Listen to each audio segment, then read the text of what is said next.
Hey, Chris, Yeah, Fred. what's a Mason? That's a really good question, Fred.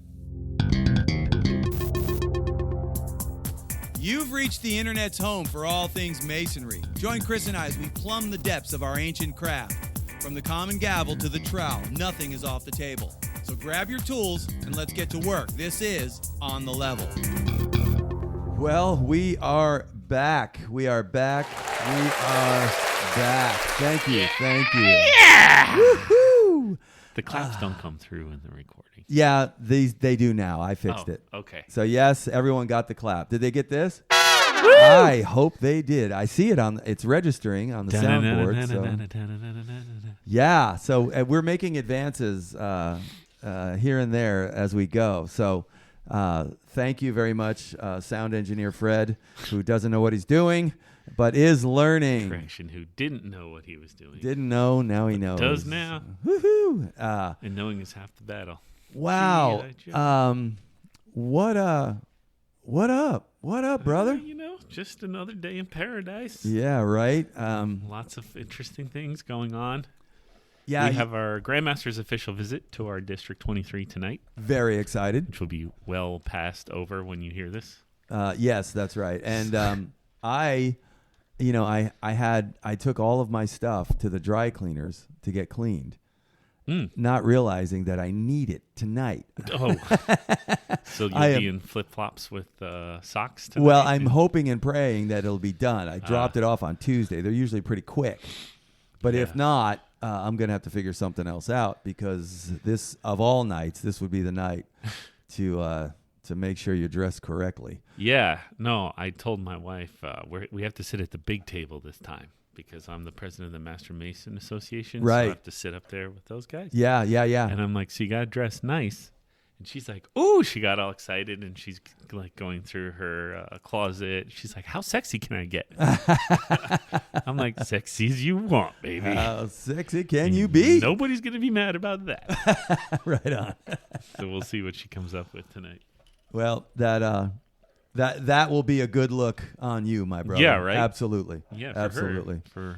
And for our district. And for our district, that's right. Oh. I was at the shrine last night, and they were setting the tables and setting up the room. Sahib Shrine?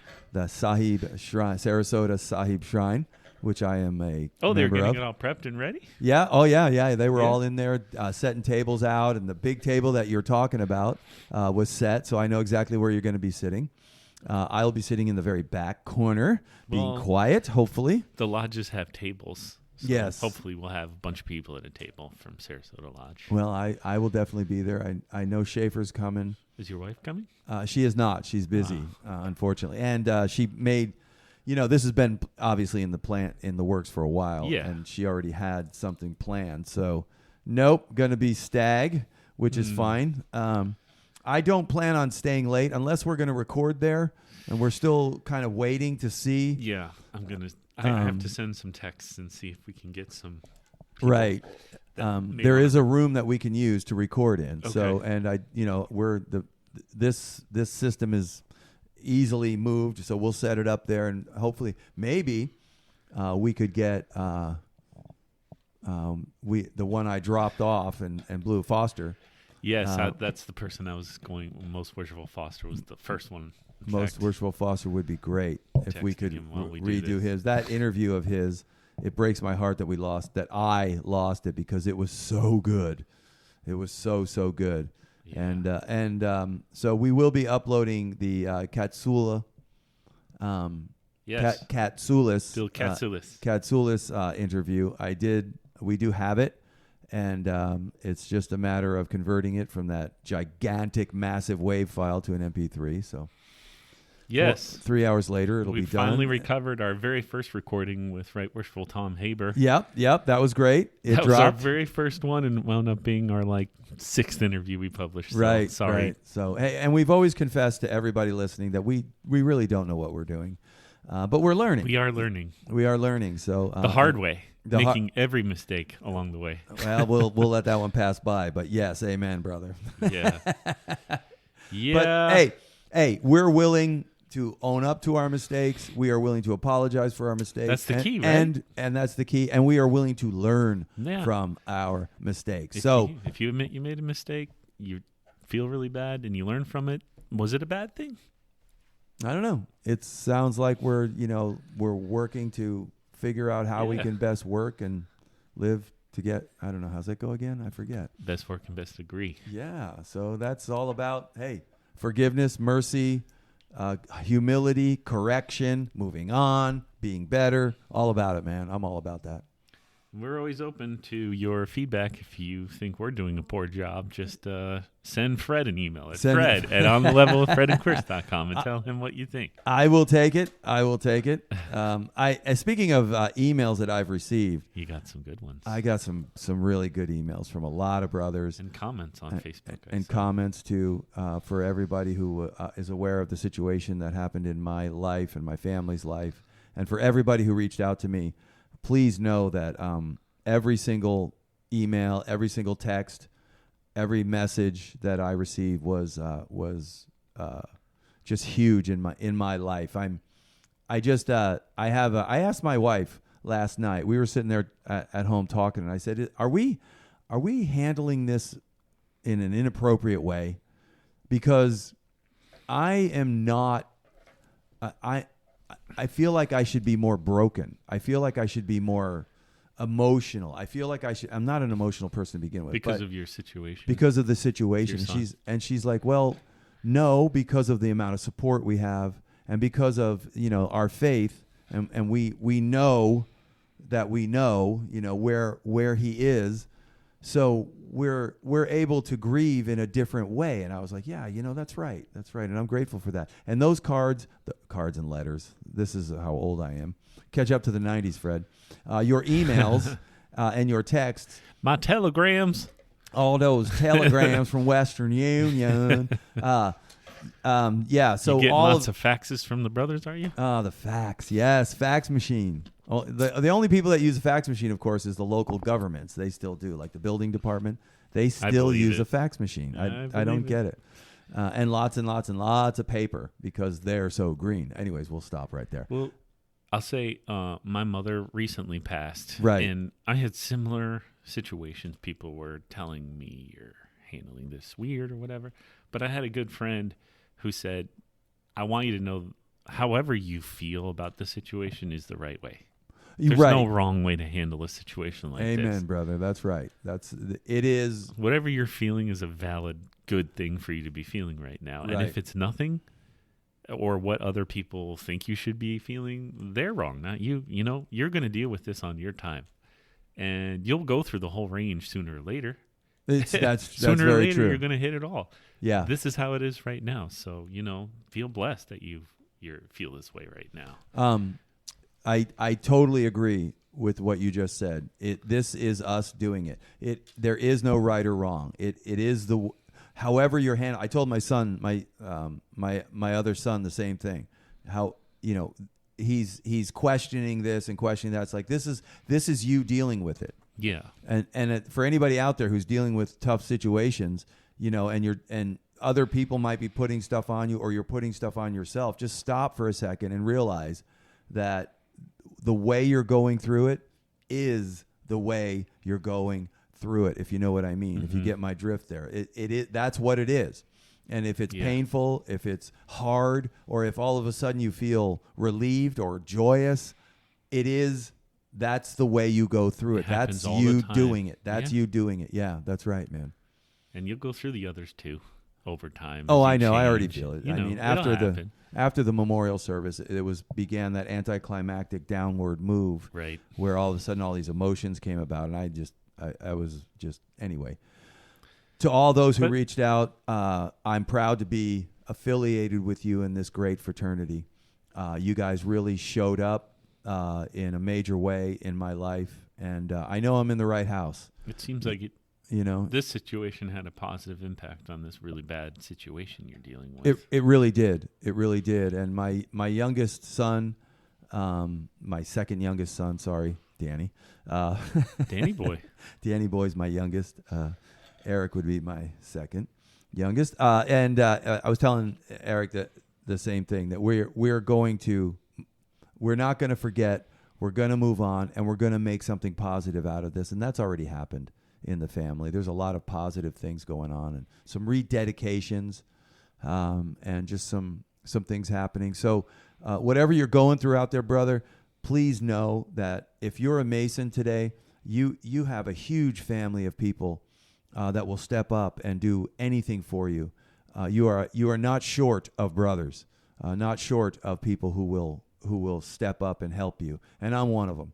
So feel free to shout out to me. I'm on the IO side, and I'm ready to share. I'm ready to give, and I'm ready to help. So let's move on to what's next. I think we're going to jump into the Fellowcraft lecture. Yes. And having gone through the monitor, I'm realizing that there's a giant chunk of it we have to skip. Just because a lot of it is not published. So what we thought... That's just for the Masons. That's just for us. Just for us, not for everybody out there. So... you might be annoyed thinking, why do they keep talking like that? Well, Fred and I both did a lot of research before we became Masons. We consumed a lot of videos and podcasts. Correct. And we're well aware that people may seek this podcast out as a source of information. And so... while we are here to talk to our brothers, we're also talking to people that are just interested in Freemasonry. That's right. That's why we say things like that. Yeah, that's right. And our secrets are our secrets. We hold them dear to our hearts. It's part of our fraternity. None of it is nefarious in nature at all. No. There is no nefarious side to Masonry. Sorry, Alex Jones. You always beat up Alex Jones. I've never listened to Alex Jones good. in my life. That means you're normal. Really? That guy's a weirdo, man. Is this the guy that just got sued or lost a lawsuit? Oh, yeah. He got sued for like $1 gazillion. Something dumb he said. But here's the part that most people don't realize. He got sued for $1 gazillion and laughed at it because that guy's got so much money from pushing his ridiculous garbage over the years. Does he talk about the Freemasons? Oh, all the time. Yeah. Really? Oh, no, we're the devil. We're the devil. The reason the federal government is pretty much owned by Freemasonry, and we are, and he patronizes people like me, where he says, well, the average Freemason, he's just, a civics guy. You don't know, you're not special. He does spaghetti dinners, but he doesn't really know what he's into. It's like, Jones, you don't know what you're into. Well, where is the nefarious part then? Where is it? If the mass of the people involved don't know, doesn't that mean they don't see? Yeah, right. So where is it? Like, where's all the bad stuff happening? In a secret room somewhere where the lizard people stay? Right. I mean, where does that happen? Where's it happening? Right. Because there are lodges all over the world. Right. Everywhere you go, there are lodges all over the world. And if you just knock on the door and go inside and ask them what they're up to, they'll tell you. Was Washington a lizard guy? Well, yeah, right. Galileo? Right. All these people were horrible people? Yeah, come on, man. Come on.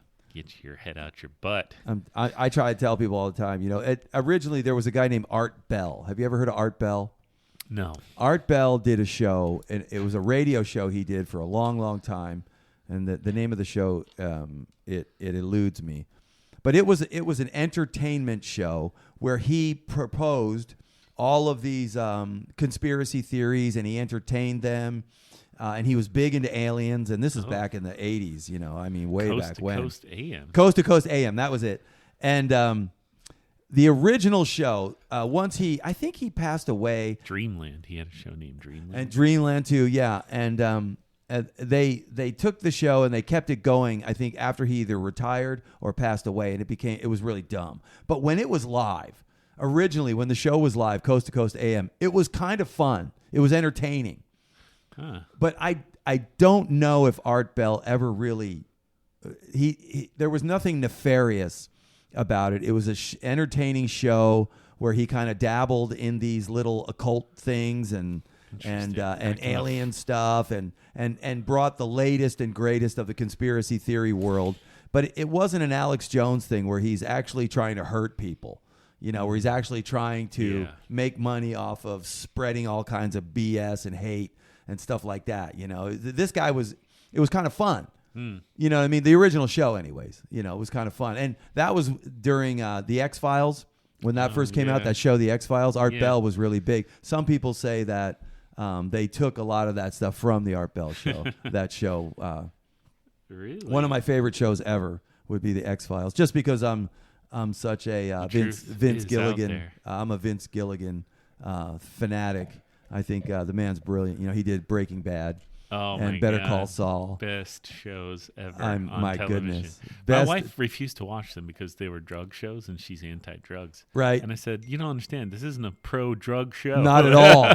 Not at all. You're going to agree with the consequences of being involved in drugs is bad. And the way it's portrayed, take it from someone who knows, it is very, very realistic. They did their homework. They know what they're talking about. Anyway, I'm not trying to push Breaking Bad on anybody, but you should watch it. But anyway, I don't know where we were going with that. Oh, right. We're back to... So what we decided, guys, is that we skipped a lot of the middle section only because it's just not... There's giant chunks of it that are not published, so we can't do that. We wouldn't do that. So we skipped up to the 7 liberal arts and sciences part of the lecture, which to me is really huge. And we're going to start... at the part where it says the 7 liberal arts and sciences are grammar, rhetoric, logic, arithmetic, geometry, music, and astronomy. And Worshipful Burns is going to take it from there. All of them are totally...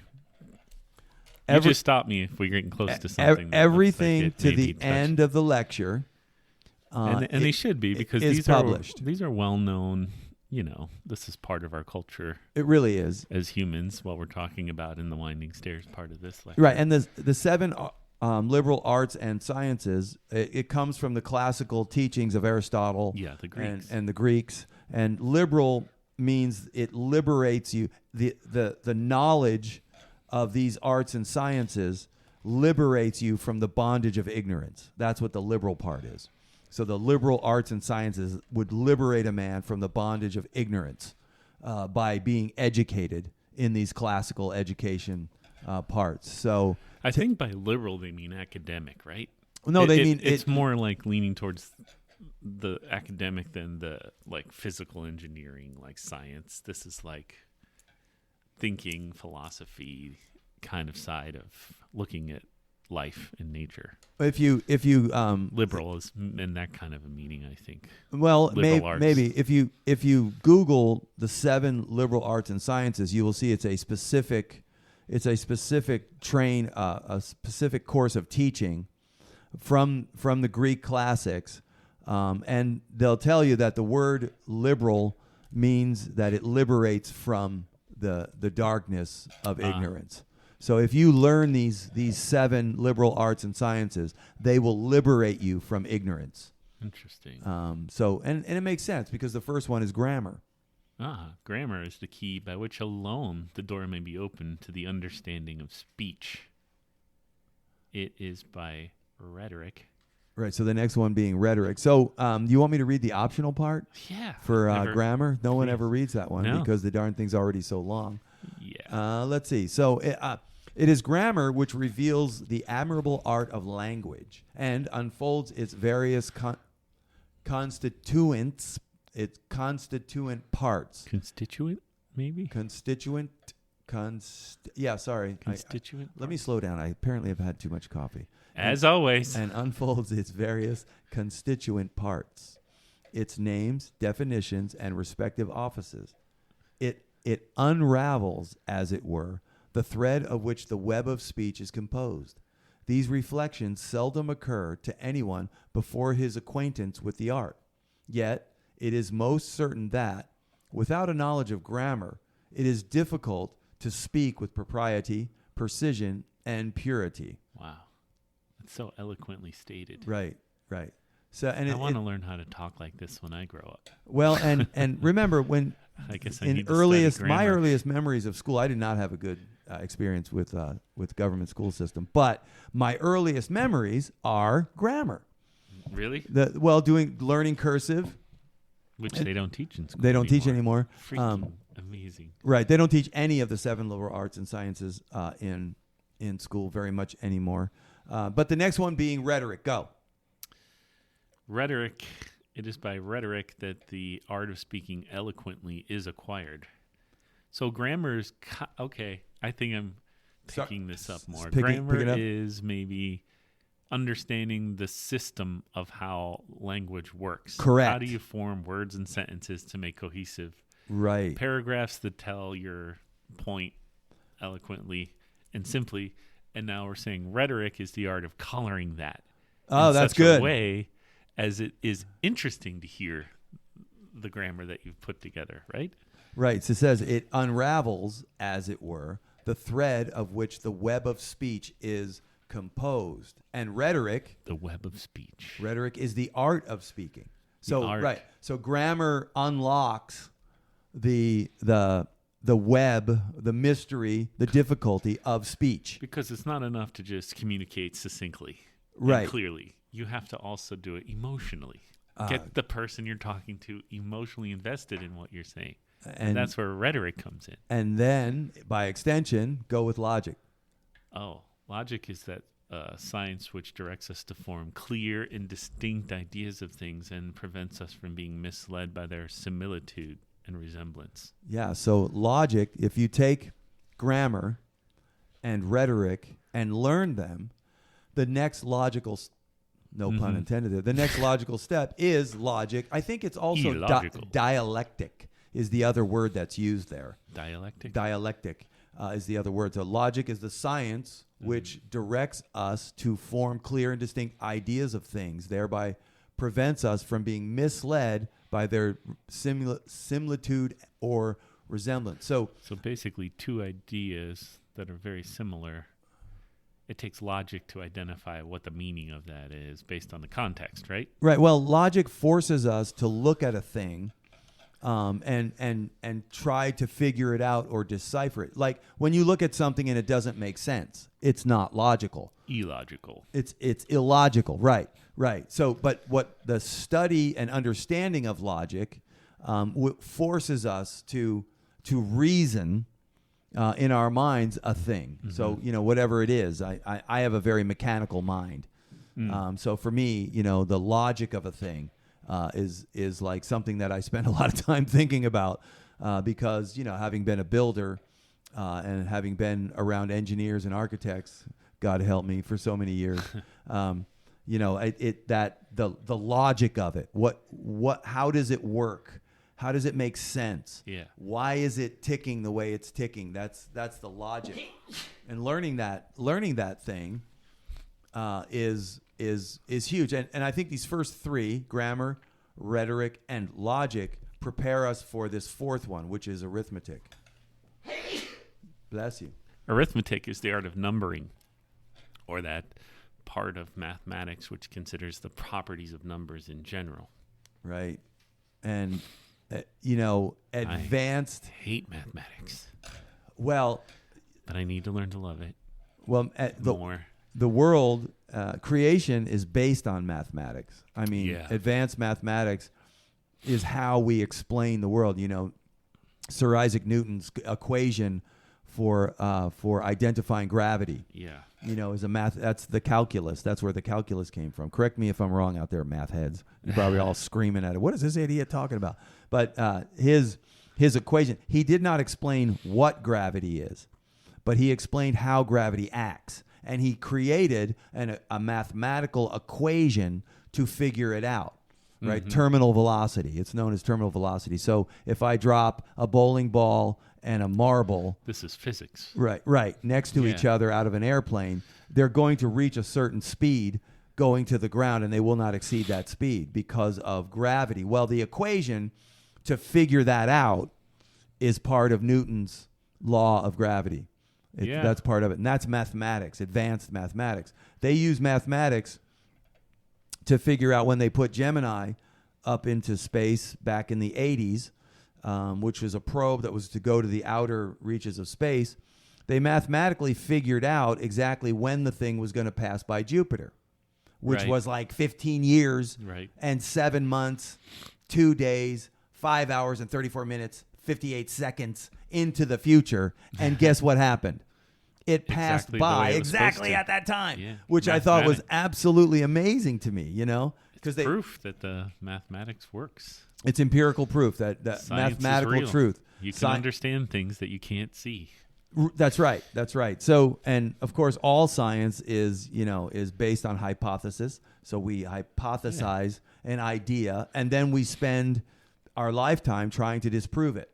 And that's the way science works. It's debated amongst those in the field over and over and over again to try and disprove it. And if you can't disprove it year after year after year, well, guess what? That's science, baby. That's the real deal. It's our working theory. Right. It's always a theory. That's our working theory. The working because theory. We haven't been able to disprove it. Because time marches on and we discover new things all the time. Oh, God. We're living in an insane time for science right now. Right. You were telling me about something I had a pretty conversation cool with that company yesterday. Yeah, I met the CEO. I talked with this PhD who's working with this university on trying to bring this technology into the world. Now, did we talk about this at the last podcast? I don't think we did. No, I talked to you privately. Give us a little bit.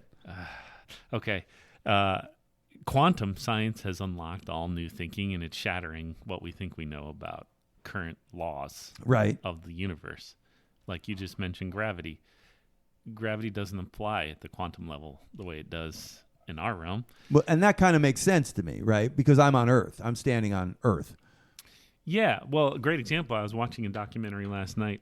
Did you know we have 2 probes studying the sun right now? The Parker telescope, and there's another one specifically taking images of the surface. Okay. And what you said, the Gemini probe, and they did all this math, and it wound up at precisely where they thought it was going to be based on the gravitational pull of the planets and the thrust of this thing. Well, the sun's awfully hot. Yeah. And so you can't have a direct orbit around the sun or the thing will melt, obviously. Right. So what they did with this Parker probe, which is taking readings of the surface of the sun, is they put it into an orbit in such a way that it goes really close to the sun on one side, and the closer you get, the faster the gravitational pull. So it's traveling insanely fast through that hottest part of its journey around the sun, and it fires back out into space and at this crazy velocity, and then they use Venus, the pull of Venus, to slow it down so it slowly comes back. That is so awesome. And is making these whoosh, zippies, and then it goes slow around Venus and comes back and does whoosh, a zippy, and it's able to record the surface of the sun every pass it makes. All done by the gravitational pushing and pulling of planets and or the sun. That's multiple planets in this case that is so being used. Like you see that in Star Trek, right? Right. 70s and 80s. Oh, right, right. We're doing this in science now. That's so cool. They're calling it a slingshot orbit. I love it. I love it. Yeah. And then there's another probe that's meant to just take the photos because they're trying to understand how the coronal mass ejections happen, because obviously it can affect us here on Earth. Right, right. I think I know for you that fascinated by all this stuff. Right, you're fascinated by it. And I'm the beneficiary of his fascination because he shares it all with me, and I don't look it up on my own. So I'm glad you shared it with everybody else too. What's really interesting, what we were talking about, is at the quantum level, the vacuum of space we thought was called dark matter, just emptiness, nothing there. And now, because of our ability to study at the quantum level, we're understanding that particles come into and out of reality constantly in the vacuum of space, in the emptiness of the vacuum of space. And so there's like a sponge level in the entire emptiness of space. And the fact that there's a vacuum, and this energy is coming into and out of existence allows the energy to travel freely because there's no resistance of air or other particles to bounce off of at the atomic level. And so they've done experiments where they put 2 metal plates in a crazy vacuum. It did a little bit of stimulus to these particles that come into and out of existence at the quantum level, and the plates moved in the vacuum with no energy, nothing pushing, nothing visible, nothing recordable. In the emptiness of the vacuum of space, there's an invisible force that moves those plates. Right. So they said, wait a second, if this energy is everywhere all the time, this is where Tesla was. He wanted to pull energy out of what he called the ether in those days. Right. He didn't understand what the ether was. But now we understand at the quantum level, there is something that he thought was the ether that you can pull energy out of and harness it. So there are companies out there trying to make devices using these experiments that have been reproduced and proven are true to effectually generate an unlimited, never-ending supply of energy out of the quantum popping in and out of particles in the vacuum of space. Without generating massive amounts of radiation or heat. there's no byproduct. There Right. is no radiation. There is no heat. There's no chemical reaction. There's nothing but power. Yeah, but what are we going to do with all these oil companies? This is why it doesn't exist yet. They've known about this since the 20s. Right. There's a documentary called The Lost Generation because it's been stolen from us. Yeah. We had the power to have basically clean, renewable energy in the 20s, Yeah. but it's been buried because Well, sure. corporations run the world. Well, thank you, Thomas Edison, right? He's the one who basically ruined Tesla, stole all of his ideas, got with Westinghouse, and the Who was rest that? is history. Edison, Thomas Edison. Really? Everybody thinks he's the big hero, big inventor, but actually he was just a really crooked businessman, is really what he was. I guess that goes back to the winners write the history. Is that what they That's say? right. The winners write history. That's right. The winners write the history books. That's right. But I mean, remember, I always try to tell people who want to tell me Edison was such a great man. He's the man who invented the electric chair. So let's remember who this man really is. So in his The electric chair? The one they electric- used to kill people? yeah, so in his desire to ruin Tesla, because Tesla's electricity was AC, was alternating current, which is high voltage. It's very dangerous, but it can travel long distances over cable and provide a greater benefit to more and more people. Where Edison's original discovery was DC, direct current electricity, which is much weaker and is not high voltage. That's low voltage. So very different types of electricity. Since Tesla's idea was better, it was gaining in popularity and getting much more notoriety. So what Edison did is he created this publicity campaign touting the dangers of this new technology called high voltage electricity. And to prove it, he created the electric chair. Oh, and showed how you And showed how it kills people. Yeah. And of course, our government, in its wisdom, Yikes. took it on, and now we fry people's brains. We're still doing it in Stark, I think. They still do have it. a chair. They still use that They thing. call him Sparky. That's And they I don't still- know, man.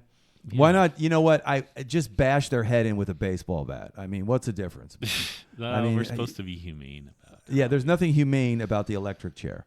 Don't No. care. Just don't care what anybody I says. think It's generally not they're doing humane. Lethal injection is the way they do it, I think, mostly now. Well, that's probably the right way. I am not a fan of capital punishment. I do not want to give this current government and or its regimes the ability to execute anybody.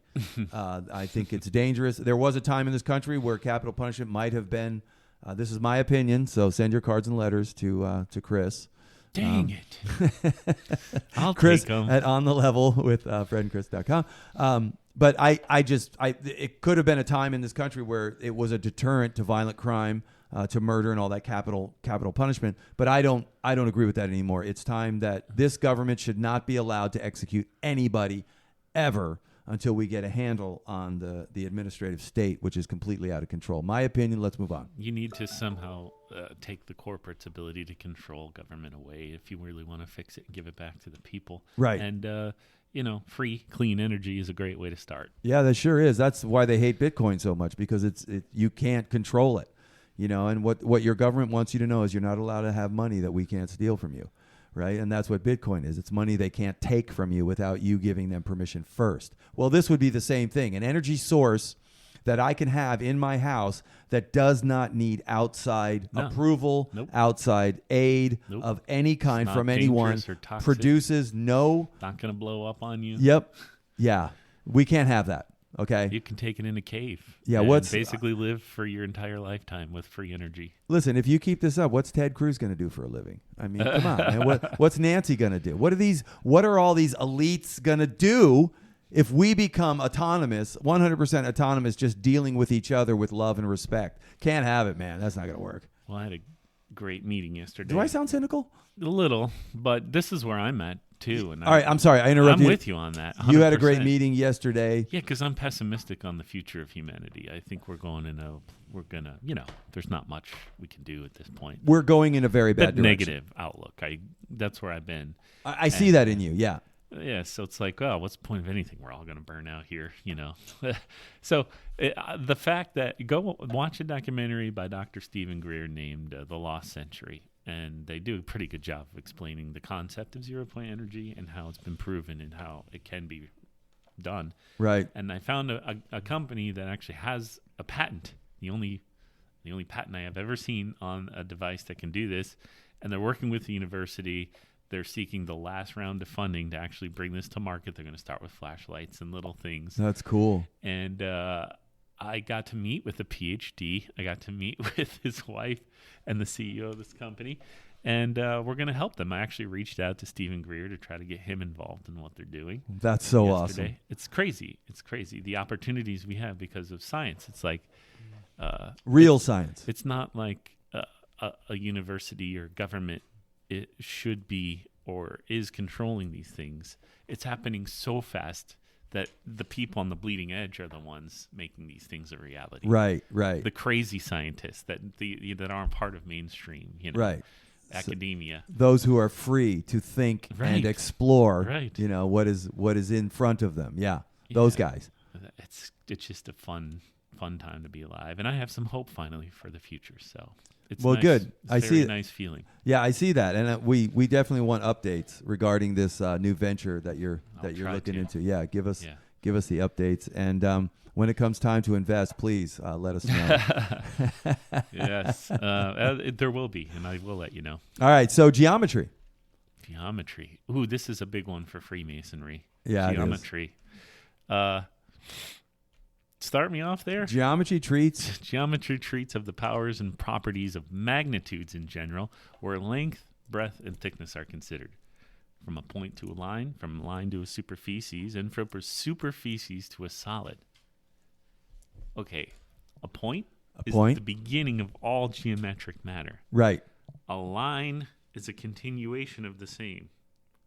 A superficies has length and breadth without a given thickness. A solid has length and breadth with a given thickness and forms a cube which comprehends the whole. That's getting a little deep. That's awesome. Into geometry.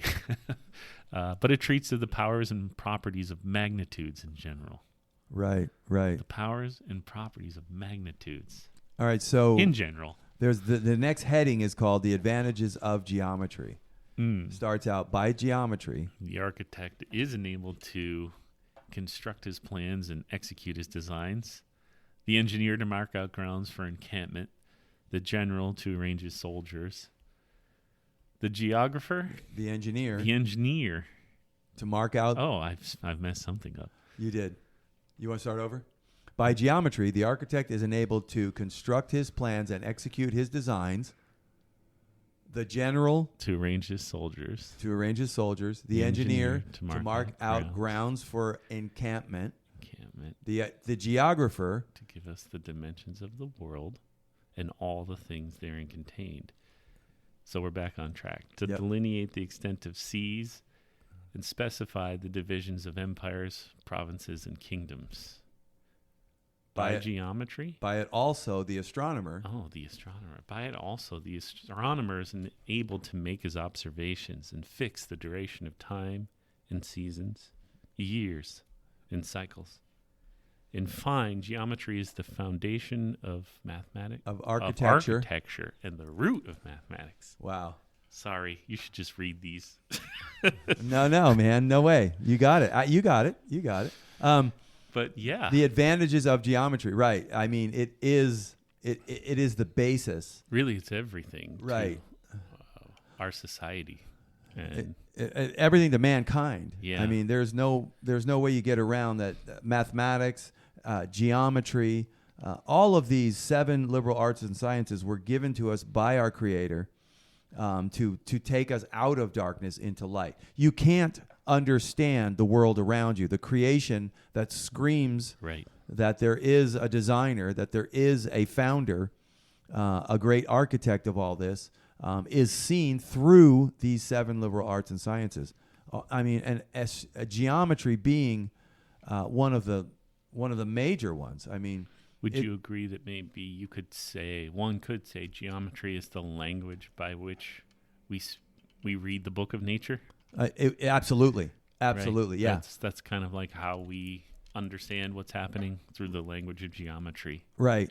we get the ideas of our creator into our grammar rhetoric, and we able to use logic to look at it scientifically.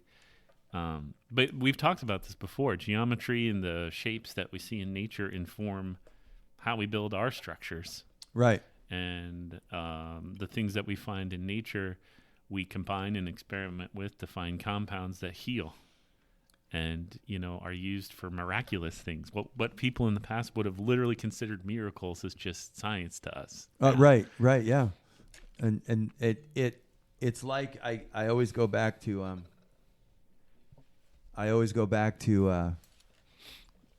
Sir Isaac Newton, only because he's a Presbyterian like I am.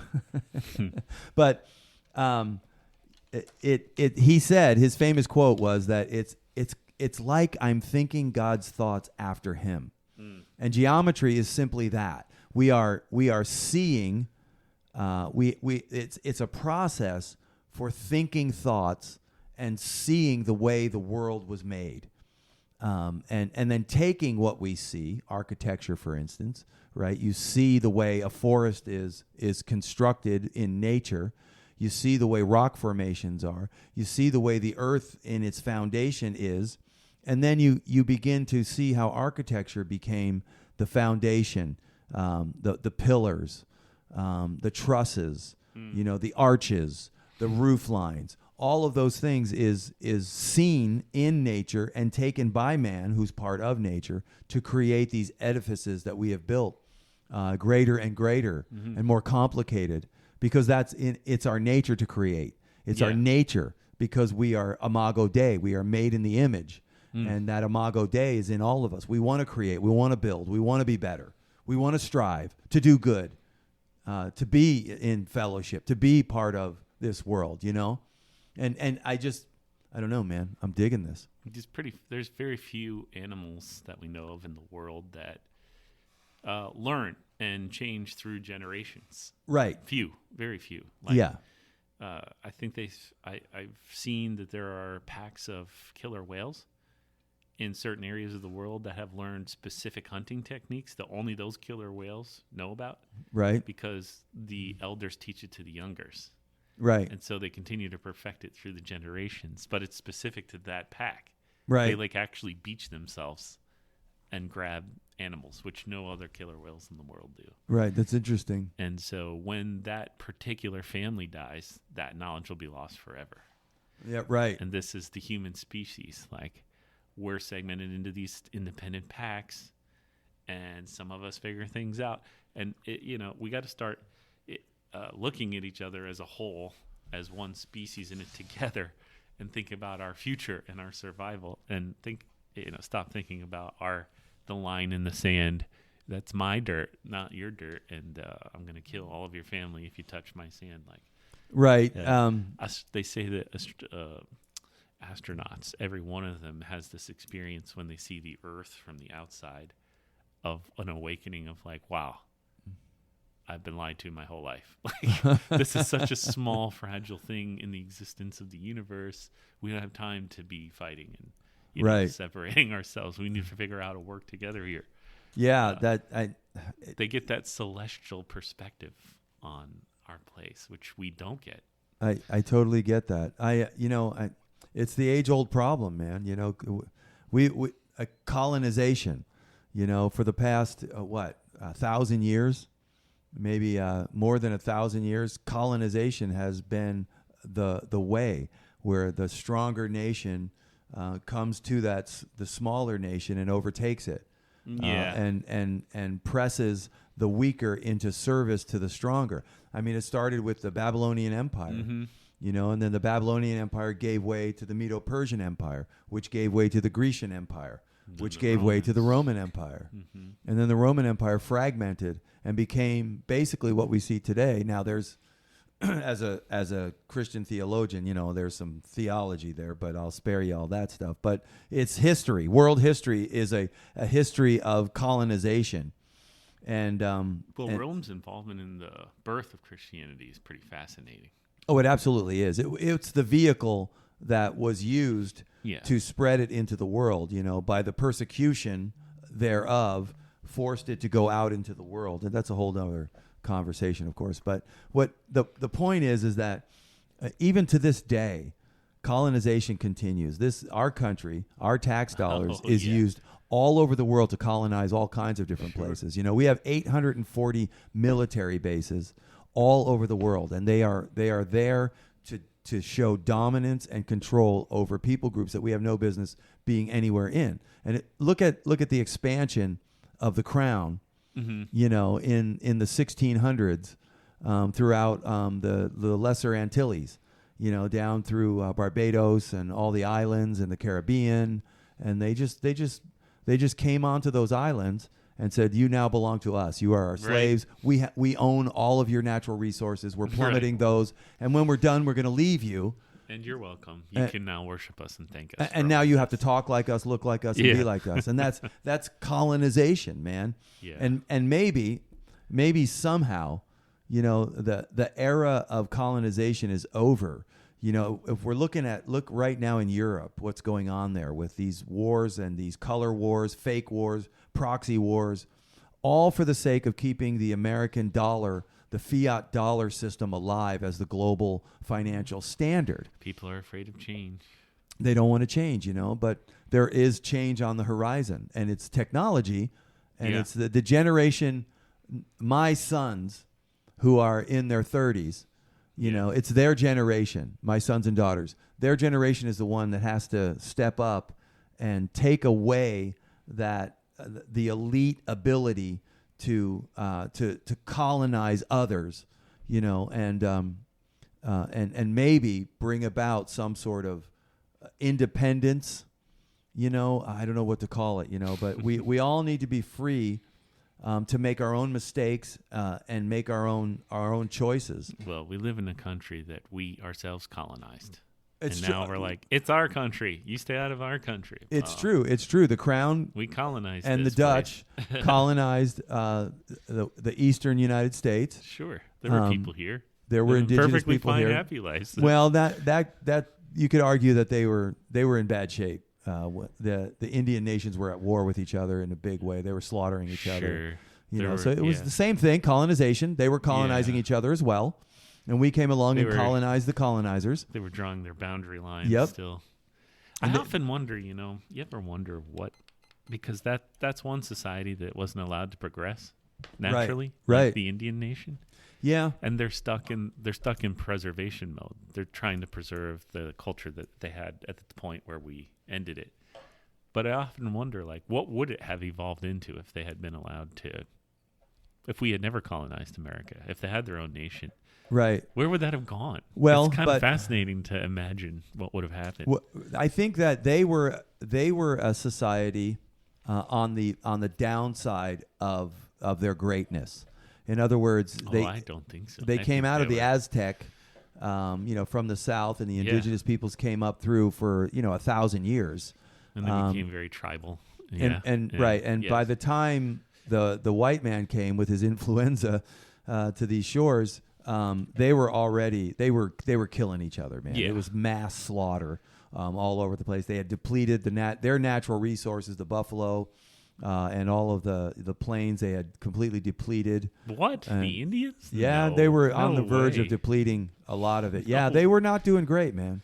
They were not doing good when we got here. Not that we helped them in any way. Don't get me wrong. I'm not saying that. But they were slaughtering each other in a major way. And they were just colonizing each other, just like we were colonizing them.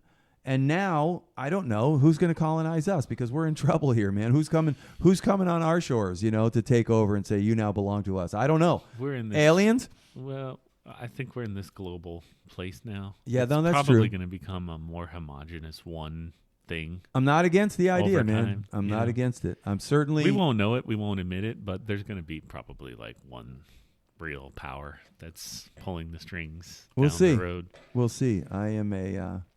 I'm an optimist when it comes to the future, just simply because my faith dictates. Well, science is hopeful, because all of the great strides we're making, like the Webb telescope, for example, right? It takes so much money and resources that nations have to work together to progress science, right? You see that there's 5 major countries that are working on these projects, and they're independently donating billions of dollars and their brightest minds to work together on this stuff. And there's some hope in that. I agree. I find I do a lot of study on different things. I just go down all these rabbit holes. But I'm finding that in the European mindset is becoming far more superior from a scientific frontier attitude than the good old US of A mindset anymore.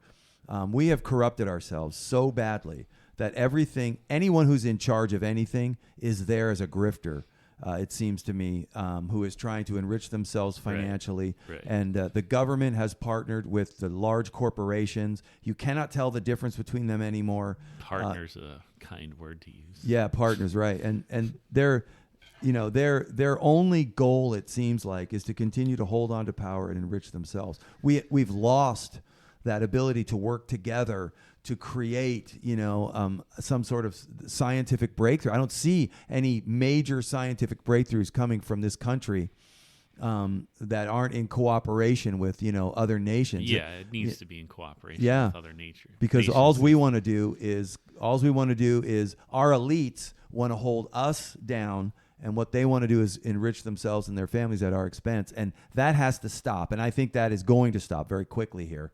And we are going to see a new day come out. The Fourth Turning. Read the book. It's a great book. Still need to read that. I haven't. You mentioned it several times. The author does not do the audio book, which I'm never a fan of, but the guy that does it does it pretty well. So it's worth getting. The Fourth Turning. The audio book's better. The audio book is good. It's pretty good. Yeah. The book itself is you're going to have to read it. I had to read it twice.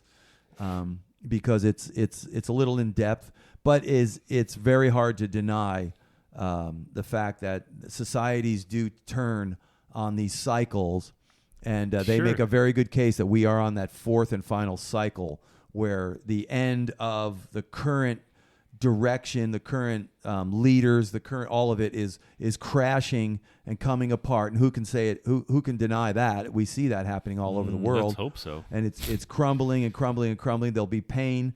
There'll be some suffering, but out of that comes something better.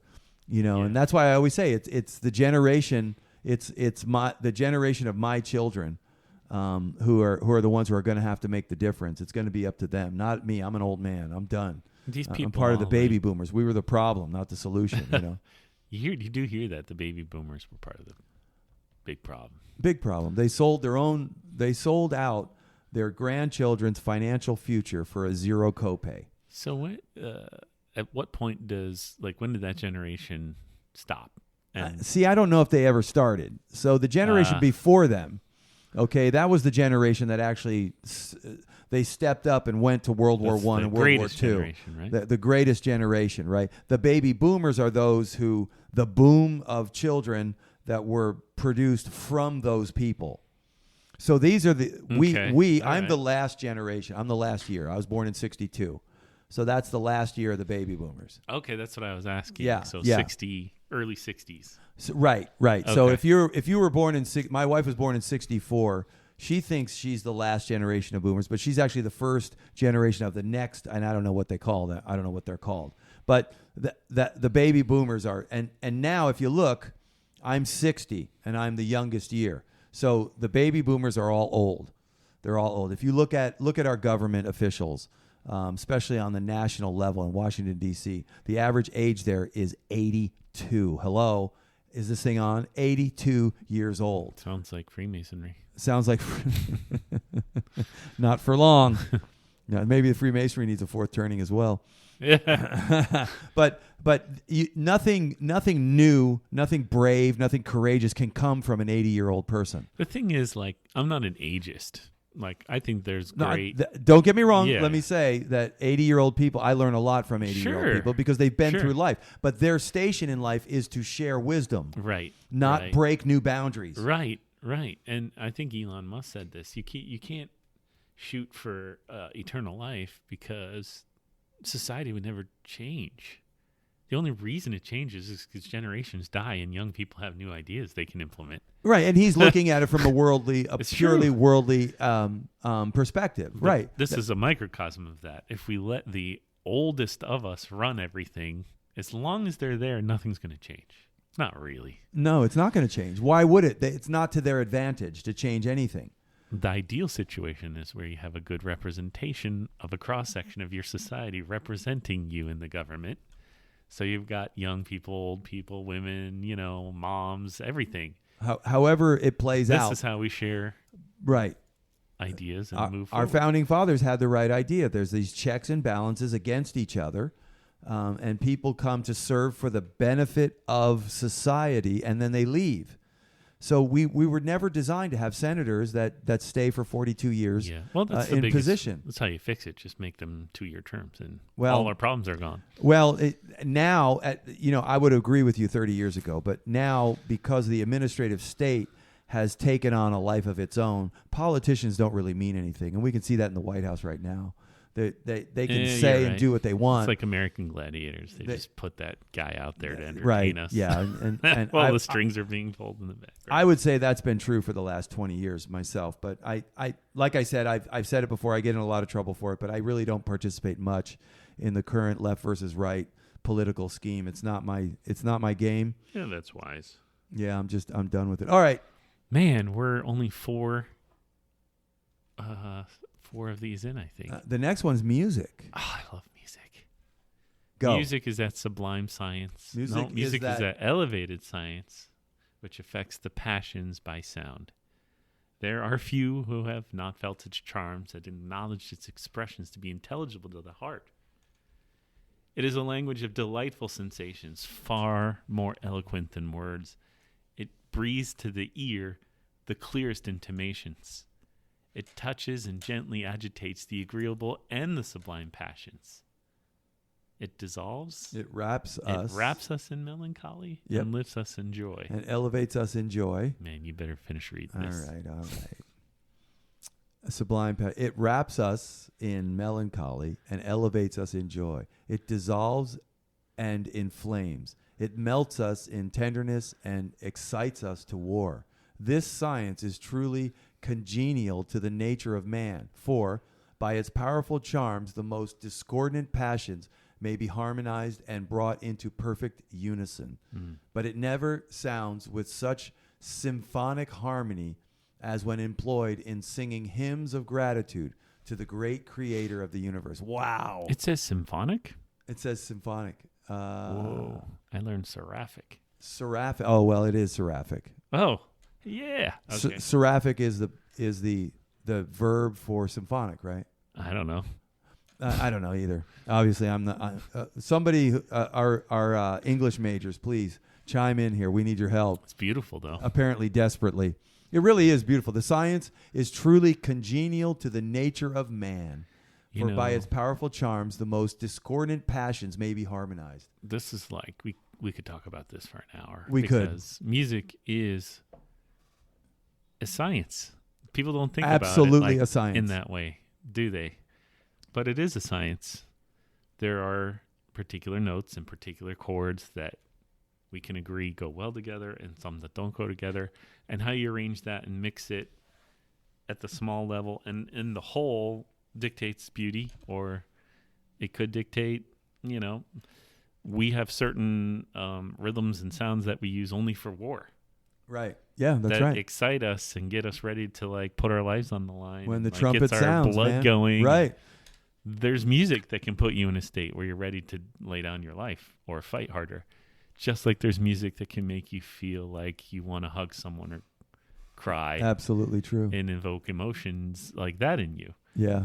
Music can do that to us. And the people that know how to manipulate our emotions through music are mad scientists, man. It's really true. What you said about music is true. It is mathematic. It is 3 notes make a chord. And so there's 3. So for instance, the chord of A would be the A, C, and E notes together. So the major being the A, so the A would be melody, and then the other two would be harmony. So if I were to sing a perfect A, okay, and then two other people were to sing a perfect C and E, you would have three people singing in a chord in complete harmony. And it sounds really beautiful. Yeah. And it's amazing. But in guitar or piano, and you play piano, so kind of. I don't know what notes or chords I'm playing. But it is part of the fabric of human life and experience. Music fits into geometry, and it fits into mathematics. Yeah, and it fits in such an amazing way. Well, there goes the microphone. Sounds have like those. Yeah, that's sounds have harmonics to them and waves. Absolutely. Oh yeah, yeah. They're frequencies, patterns. Right. Yeah. 60 megahertz frequency, right? And the faster the frequency goes, the higher the sound. And electricity flows on frequency. Sound is a frequency, and music is based in frequency. And we know a good sound from a bad sound. Yeah. That's the other amazing part. Yeah. You don't have to be a musician to know that when somebody's singing off key, instinctively, it's horrible. Yeah. I think we've talked about this before. Like, we're hardwired to recognize sounds and for those sounds to evoke emotions in us at our primal level. Yeah, it's like true. The high-pitched tweeting of a bird sounds soothing and relaxing to us and makes us feel safe. Right. The low baritone growl of a large animal sends a chill down our spine. Right. Primally. Yeah. Those sounds evoke emotions in us. And music is a continuation of the same. I think, I like where you're going with that. So, the roar of a lion, like I terrifying, right? Right. Well, primal. I mean, we're intelligent. We know we're safe. But if you were in the wild and you heard that and you didn't know where it was coming from, you're having a brown pants moment. You're having a moment instinctively. You can't stop it. Yeah. So those sounds, like I exercise on Celery Hill, which is a hill. It used to be a dump. Yeah. We turned it into a park. But it's the closest thing we have to an actual hill here in Florida. But I work out there. Well, on the other side of it is a place called Big Cat Preserve. And every time I'm out there working out, you can Florida. hear. We can have hear Big those Cat preserves. We have Big Cat Preserve. You can hear the lions roaring. Yeah. And it is intimidating, even though they're in cages, 200 yards away. I mean, and it does invoke this. Wow, that creature is absolutely magnificent. You're not going to not snap your neck towards that sound when you hear every it. time. It's every going time, to hold man. your attention. So, but the interesting thing is that music, we humans have taken these sounds, and we have transformed them into this system of sound, recognized sounds that provoke these emotions and convey all these messages. I mean, I know for me, I listen to a lot of hymns, the old hymns, from way back when, in the 16 and 1700s, a lot of the hymns that were written. And those hymns, when you sing them, they cause you to memorize these messages. And it's so powerful. And it's absolutely amazing to me how intricate the idea and concept of music is. I mean, I grew up in the 80s, and so for me, classic rock was everything. And some of the music from that era is just absolutely stuck with me. Yeah. It is absolutely like anything Yes, the band Yes ever did is just stuck with me. Pink Floyd. And, some of the high quality stuff from that era of musicianship, I'm not going to comment on today's music, but back then it really made an impression upon me, for good or for bad. It absolutely became part of the fabric of who I am. I think every generation probably experiences that. Yeah, absolutely. Because in the formative years of your youth, music really is an important part of your life. It really is. It really does help you connect with your generation, really. It does. Because you all are listening to the same stuff. You all are Absolutely. feeling the same things. There's a connecting aspect to it. Yeah. And then you get older and the music changes and you're like, ah. Well, that's I remember true. the That's good old true. days when we were all listening to this stuff. And my parents said the same thing to me, and I said the same thing to my kids. And it happens. And I'm with you, man. I mean, it was different music for my generation, but we had the same stuff. Yeah. And I hear the same crap now, and I'm like, this ain't music. Right, yeah. Well, I was like, you're old. I'm like, no, literally, they're not singing. They're not singing. They're making weird sounds. Yeah, like last night I was at the Shrine, and out on the Tiki Hut, they got a big, beautiful Tiki Hut restaurant there that they built. And yeah, the Tiki Hut. The average age is my age over there. Let's just be honest. It's an older crowd of people that go to the Shrine and participate there. But for some reason, the bartenders decided to put 90s, late 90s, early 2000s hip hop. I'm sorry, it's probably even early. It's even earlier stuff. I mean, modern hip hop, grunting and grinding kind of female sounds coming out of this beatbox sound, and everybody in there's got this look on their face like, what is this? So yeah, they didn't catch their audience, huh? They did not catch the audience at all. No, they missed it completely, and we're all just looking like, what the heck is going on here? But we go over there after lodge, and they're always doing karaoke, so it's a mixed bag every time I go over there. Well, I'm not sure about karaoke. Is kind of defies the the beauty and laws of music, right? Because this is a chance for people who are not musicians to get up and actually sing, and that's when you hear those horrible off tones from people who are doing their very best and trying to be the star of the show. It's like hit and miss, even in the same song. Sometimes they'll be like on it, and I'm like, right. Dang, and then they get into the other part, and you're like, ooh, do you hear yourself? Yeah, right, yeah. I don't know. How do we get on? Music. Music, and of course it goes immediately to karaoke. Of course, we always find the lowest way to talk about something. That's right. But the science is truly congenial to the nature of man. For by its powerful charms, the most discordant passions may be harmonized and brought into perfect unison. But it never sounds with such seraphic harmony as when employed in singing hymns of gratitude to the great creator of the universe. I just really appreciate what they say there is really true. There's people probably know this. There's a Christian musical group called Hillsong. Oh yeah, it's a church, but I think out of Australia, the musical group really made the name for them, Hillsong. Right, and they revolutionized how churches do music. Yeah, they made it more modernized. It's like they turned it into a $2.5 billion a year industry along the way. It's so powerful because now when people come to your service, they feel like they had an emotional experience, a spiritual experience. They feel that, and it's the music that's evoking that in them, not the message. That's true. But they don't know any different, right? And so at the church, I think they found music to be a powerful way to connect with their audience as well. I think that music has always been a powerful way to convey the message, but these people took it to this extreme and then changed the message to fit their narrative. They modernized it, I guess. And then took it to a global audience where they all became very, very wealthy. Oh yeah. And it all fell apart in a most magnificent way. Yeah, they're having and a they've massive embarrassed implosion. themselves and the entire idea, which is just ridiculous. But whatever. I think the band and the people involved with making that music had good intentions. Well, there was a lady who started it. Her name was Darlene Check. And she was like one of the early ones. Beautiful voice. I mean, powerful, beautiful voice. And it was in the very beginning where the ideas and the concepts that were taught through the music, the message of the music, was sound. Yeah. And it was good.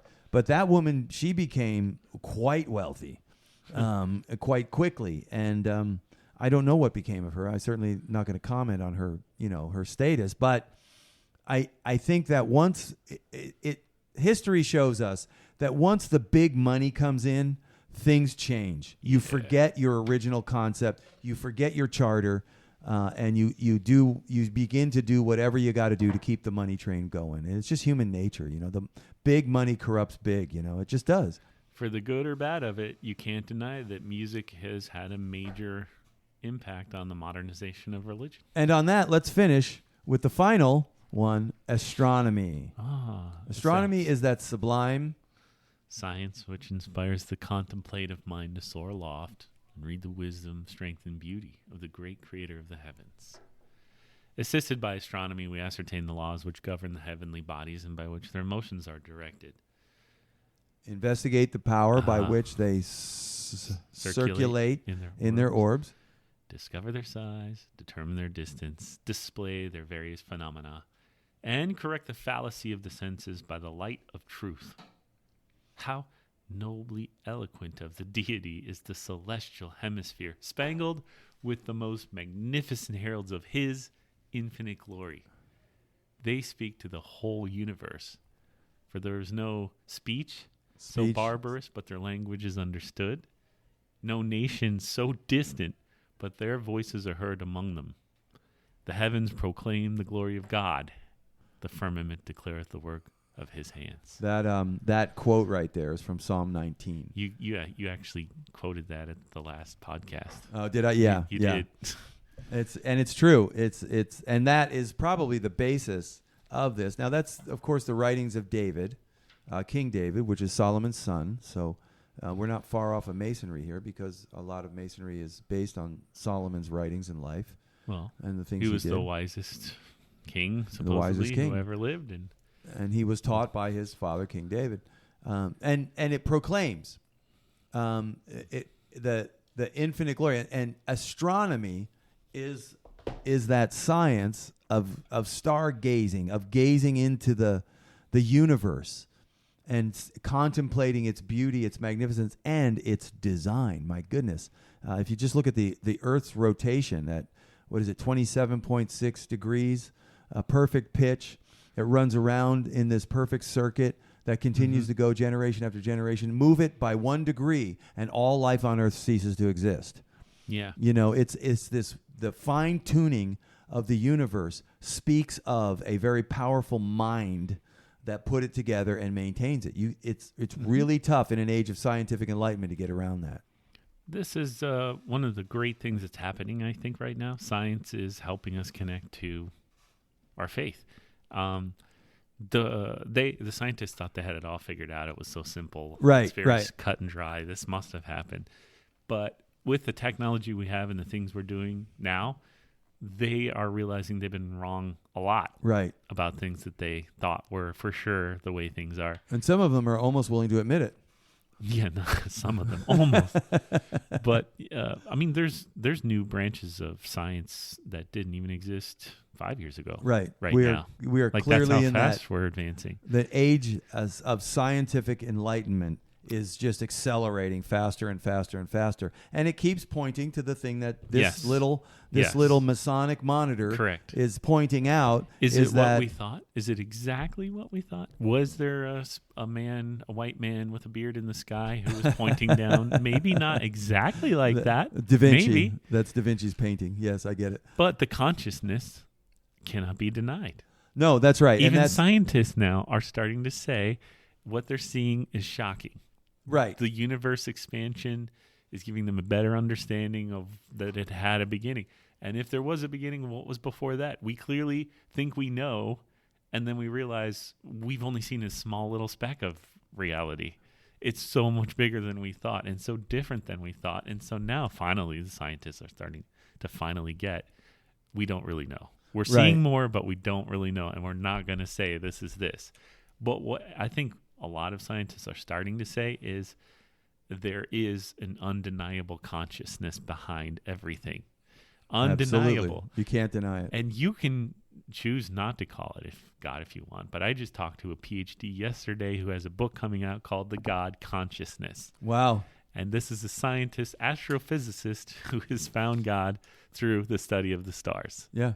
It's happening more and more. You can't deny the design. And if I walk by a building downtown and I tell you that this building had an architect, and if I ask you, do you know the architect? And they say no. And then they ask me, well, how do you know the building had an architect? The reason I know the building had an architect is because the building exists. The building exists. Therefore, there must have been an existor. It has to be. There's just too much evidence of it. And that's the basis of intelligent design. That the intelligent design theory says that based on advanced scientific study, it is more and more clear all the time that there is a mind, a very powerful, a very advanced mind They're calling behind it a consciousness now. You can call it, you can call it that. I mean, some people call it, what is it? Chi. You can call it, energy. Right. Yeah. But me, I'm a Christian. I call it Yahweh. But that's, that's I thought the Jews called it him. Yahweh, which is, it just means I am. Yeah. That's the name he told Moses. You use Yahweh. I don't use the name Yahweh. No. Father, Son, and Holy Spirit. But that's me because of my faith. You may be, as a Mason, from a different faith. But what we can all agree on is the concept of intelligent design. And as a matter of fact, as a Mason, you made a profession to deity, which would speak to an intelligent designer, because we call him the great architect of the universe. I don't know what else you would consider the great architect of this magnificent, very detailed, like clockwork universe, other than, what I was going to say, sorry, I got on a rabbit trail. Let me get back. It's interesting to me. Happens to both of us. I know, right? Those poor rabbits, man. What's interesting to me is scientific advancement continues to push us closer and closer and closer to a point where our empirical scientific evidence stops and something that I believe begins. Because you get to a point where you just have to believe some stuff. Yeah, I mean, I think one thing that it's impossible for anyone to deny is that we currently don't have the capabilities to fully understand the nature of the universe. Absolutely. We're not given those things. Or even the most simple thing, reality. We don't really understand it fully. And I think people are starting to agree that we may never get to understand it in our lifetimes. But it's the pursuit of the understanding that brings us closer. Every new thing we learn gives us a little bit more light and connection to whatever the creator consciousness that made all this is. Right. We are a part of it. Yeah. We are influencing it. We are able to influence it through our own, obviously, actions. Absolutely. Collectively through time, not as individuals. When you look at the universe and the scale of time, it's ridiculous. Right. And to me, it always comes down to... But it's just a scale. It's a scale. It's what is the most plausible explanation based on the information that you currently have. And I challenge every person out there to consider, why are we here? Why is there something rather than nothing? Nothing is easier. Achieving nothing is far easier than achieving this that we have seen all around us. Why? Why? Ask yourself these questions. What is the most plausible explanation, given the facts that you have at your disposal for our existence? I have done that. I've spent 30 years doing it. I am convinced, and I'm open to discussion. Obviously, I'm on the show talking about that all the time, but I am convinced because I have done the work. I encourage every man out there, do the work. I'm not going to do it for you. You have to do it yourself. Search, seek, pray, ask. Do all the things that your Masonic teaching tells you. You know, what does it say? Seek, knock, ask. Do all of these things and seek it with all your heart. What is the most plausible explanation? Why are you here? What is the most plausible explanation for that? It is a great study. You will not regret it. You won't regret it. Yeah, and if you do that, I doubt you're going to come to the conclusion that you're here to make yourself as wealthy, powerful, and have the ability to subjugate as many other people as you possibly can. That's not the conclusion. That is not going to be the conclusion anyone is going to come to, regardless of where they settle on. Absolutely. They're all going to be closer to, we're here to help others. We're here to connect ourselves as a species and improve the situation of our species through time and our family and our friends and the people that are connected to us. We have influence over in our small lifetime. Right. So we should use that influence to help them. That's kind of the conclusion that everyone who does any study will come to. Yeah. Naturally. That's right. We ain't here to make ourselves an island unto ourselves. Because when you do, money in the world, you'll be miserable. You're miserable. You'll be the most miserable person. J. Paul Getty on his deathbed. J. Paul Getty, the wealthiest man in the world. He said, "I am the most miserable man on earth." We all think money's going to fix our problems. It and didn't solve fix things his. for It us. didn't. All those people, they died with their children hating them, Yeah. and their lives. They had all the money in the world, but they died lonely. Yeah. And without anything, and then, it like you said, you're so right, Chris, that this never happens. If you seek the truth about why you're here, what is the most plausible explanation, you will quickly find that it is to love others. It is to care for others. You're it is living to proof be of that. in Right now. You're going through one of the most traumatic things Yeah. you've been through right. in a while, and you're like, I actually feel okay because I have some comfort and support, and that makes it okay. Yeah, and that is what's good about life. That is what's right about life. Is loving and caring. You are your brother's keeper. You are responsible for the welfare of the people around you. We all are, and we find that hard to believe in this day and age. But it is the most satisfying and fulfilling part of the human experience. Is giving yourself on behalf of another. That's why a true marriage is so rewarding, because you're constantly giving of yourself to another who is constantly giving themselves to you, and it's this union that builds. It's not perfect, obviously. There's two humans involved, but it's a perfect example. It wouldn't be fun if it was perfect. No, it wouldn't be fun at all, right? There's no makeup. The makeup part is really good. For sure. Yeah, just don't do it too often. Not every day. Yeah, right. Can't So, do a fight. anyways, the message. Go ahead. Yesterday, I was referred a potential business opportunity, and this person happens to be a Mason from Ohio. He's never been to a lodge in Florida. Okay. But we're aware now that we're both Masons, and unfortunately I'm in a room full of non-Masons, so we can't geek out or anything. Right. But at the end of the whole meeting, he slips up, and he's like, the conversation turned towards that he's trying to make his company a force for good in the world, and he wants to get back to charity.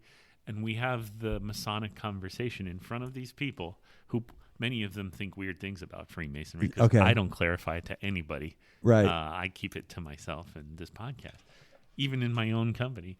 But they see me dressing up, and they're like, wow, this guy's into weird stuff. This guy's weird. So now there's another one that he's never met, and they're observing. And this guy's saying what we say every day. And he's from Ohio, never stepped foot in a lodge in Florida. No way we've ever communicated. We don't even share the same system of government. But he's like, the sole purpose I have in this world is to connect and help other people. To make their lives a little better. And in doing that, it makes my life better. And when the time comes when I need help, I'm going to have so much of it. And this is the purpose of humanity. And then I say, I love it. I love what you said. And I add to it. And we're speaking the same language. That's the language of Freemasonry. It really is. It's about compassion, love, connecting, charity towards others. I never met him. He's from a completely different jurisdiction. But he's a good enough Mason that he learned that from Masonry. Right. And I love what you just said. That's the language of Freemasonry is cooperation, love, respect, trying to make my area of influence better than when I found it, and make the lives of the people around me better. When you talk like that around a group of profane people in a profane world, you literally are a beacon of light in the darkness. Yeah, you're right. People do respond. People they respond see to it, and they're like, "Whoa, this feels good. There's warmth coming out of that light. I Right. think I want to be around that. Like, this is a little, this might save me." And you draw them to you, and they become interested in what the hell is this Freemasonry thing. They taught these people to think this way, and they feel this way, and they're acting this way. Right. I want that for me. And it's an organization. It's a fraternal organization of men who are trying to impact their community in a positive way by making themselves better, by making each other better, by lifting each other up. And like you said, you're talking to a guy that you've never met, right? Personally. No. Right. No, never You're on the met phone him. with him. And he's from Ohio. He's across the country. Came into the office. And he's working here in Florida, lives here. Yeah. But he's been so busy he hasn't been to lodge So that in a while. The commonality is so striking that the people in the room are like, whoa. They know we've never met, but we're speaking the same language I love in that. front of them. The language it's such of a Masonry. beautiful language to speak in the world. So that's That's a good segue to stop right there. And the question we would ask you guys listening is, are you speaking the language of Masonry? Yeah, not just in the lodge. Not just in the around lodge. your brothers, not to look like you're the best Mason in the room. Yeah, I would. But out in the world around non-Masons, where it's hard to do it. Yeah, that's right. And I would just say to my Masonic brothers, what are your motivations? What is your motivation to whatever it is you're trying to do, whether inside the lodge or outside of the lodge? Are you speaking that language? Are you speaking words of life, words of healing, or are you just trying to get your own way? Are you just trying to build your own empire, do your own thing, change everything? Because you know better than everybody else. Well, maybe you should slow down, and just take a look in the mirror and ask yourself that question: are my words of life and words of healing, or are they words of self-preservation, and trying to do my own thing? Well, that's the language the world is teaching us right. to speak. Yeah, that's right. And we have to learn a second language language. Which should be our natural language, but we grew up in this other one. Right. And we have to learn to speak this language because it's the true natural language that we should always have been speaking. But we were basically domesticated. We're domesticated cats, man. Like an animal, we got domesticated, and now we do, what they want us to do. Yeah, that's right. Which is hate each other and stay distracted and keep buying things. Yeah, man. Not good. To find some happiness in this broken place that we live. Yeah, I love it. That's a great place to stop. Well, brother, another great show. We finished the Fellowcraft lecture. At least what we're going to give you on the Fellowcraft. What we could do it. Please get your Florida Masonic Monitor or equivalent based on where you're at, what state you're at, and please read it. Please read the lecture, study the lecture, know these lectures, talk about it with other Masons. There's so much in there. The writing is eloquent. And it's well thought out, and it will spark wonderful conversations for you. It'll build you up in your Masonic career, and hopefully you'll take that out and you'll go speak the language of Masonry to somebody who needs it. And that's what this show's about. I'm not perfect. Red's not perfect. We're making mistakes out here publicly in front of everybody. But we keep moving forward. We keep trying to learn from our mistakes, and most importantly, we apologize. We apologize always, and honestly. I hope everybody knows that if we've said anything or done anything to offend anybody on this show, please understand that we do not claim to be perfect in any ways. We're trying our best to share something that we really love, and that's our fraternal order, our fraternity of Masonry. We love it. And we want to see it prosper. We want to protect it. And we want to share as much of it as we can with as many people as we can, because we really believe that it has something to offer for this crumbling society. It could be the only thing that we have to save us into the future here. It could be, because it transcends all faiths. And it transcends all political parties. It transcends all of those things. We could be a solution, a movement for individual peace and harmony for everyone. It could happen. It could happen. Bring back the Masonic Party. Come on. Bring back the Masonic Party. Well, yeah. You're our first candidate, Fred. Oh, yeah. That's going to go over real well. Yeah. I can't be a candidate for high office. I'm not 80 years old yet. Okay. You got to wait till you're 82. We'll season you up a little, and then you'll be ready. All right, that's it for me. What about you, Chris? What do you got? Send us out. Really interested. Grandmaster visits tonight. Yes. Can't wait to welcome Most Worshipful Glenn Bishop and his grand line into our little shrine here. Yeah, man. That's going to be real exciting. I can tell you that I just had a text during the podcast with Most Worshipful Foster. Yes. We are set to record with him next Friday morning at 7:30 a.m. All right. So, excellent. Not next week, but the week after, we'll finally have Most Worshipful Foster's podcast. Oh, that's great. That's great. Now, he won't be at tonight's thing. No, he's not coming tonight. All right. That's okay. So that's exciting news. Because, guys, that was an awesome interview. Yeah, he's a great guy. Just so excited to get another chance to bring his voice to the world. Man. Yeah, absolutely. He's one of our heavy hitters, man. So we're excited to get him back. Most Worshipful Foster, thank you in advance Thank you for what is going to be us. being very patient with us. We most appreciate it.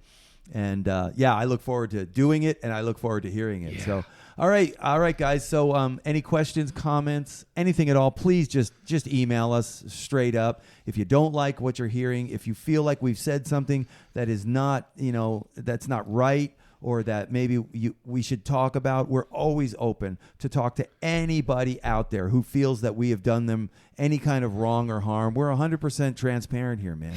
We're not trying to harm anybody. We're trying to protect the fraternity that we love, and we hope you are too. So, like I'm trying to come up with my parting shot, and so far it's this. Now that you've heard what you heard, go back to your lodge and build it strong, brother.